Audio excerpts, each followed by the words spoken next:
ariko kubwo munaniro mwinshi arasinzira. Satani agerageza kubagwa gituma abateza umuyaga wabarimburane n'umukiza wabo warusinziriye. Umuraba w'isi humura, Yesu niwe mutware nubwo yasa nk'usinziriye.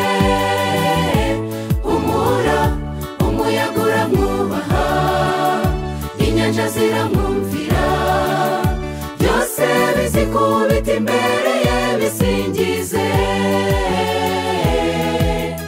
Umuremyi wabyo humura, uri kumwe na Yesu mu bwato.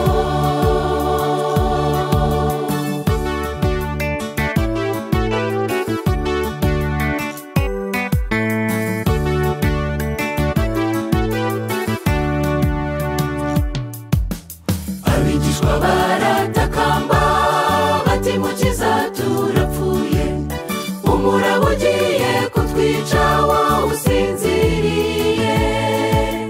Kuko ntibari barasobanukiwe n'iby'uwo mukiza w'isi, yuko ari we waremye imiyaga n'inyanja bimwubaha.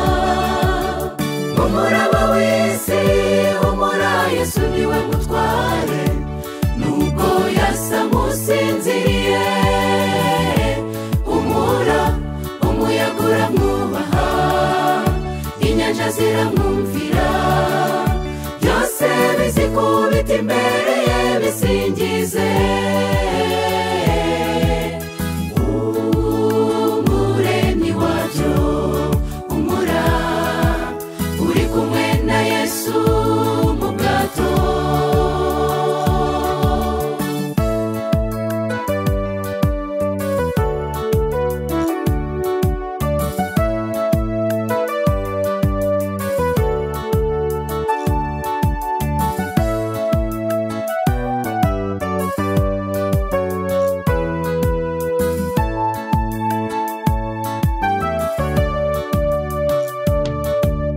Satani iteka ararwana, ariko Yesu yaratsinze. Muragize ubugingo bwawe uzaba amahoro. Ibitero by'uwo mubisha byo bizakomeza kukwibasira, ariko ntacyo bizagutwara nuguma muri Yesu. Umuraba w'isi humura, Yesu niwe mutware nubwo yasa nk'usinziriye.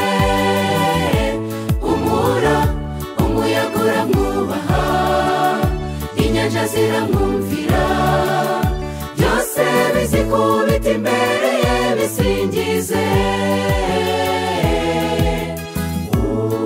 Umuremyi wabyo humura, uri kumwe na Yesu mu bwato. Umuraba w'isi humura, Yesu niwe mutware nubwo yasa nk'usinziriye. Humura, umuyaga uramwubaha, inyanja ziramwumvira, byose bizikubita imbere ye bisingize. Umuremyi wabyo humura, uri kumwe na Yesu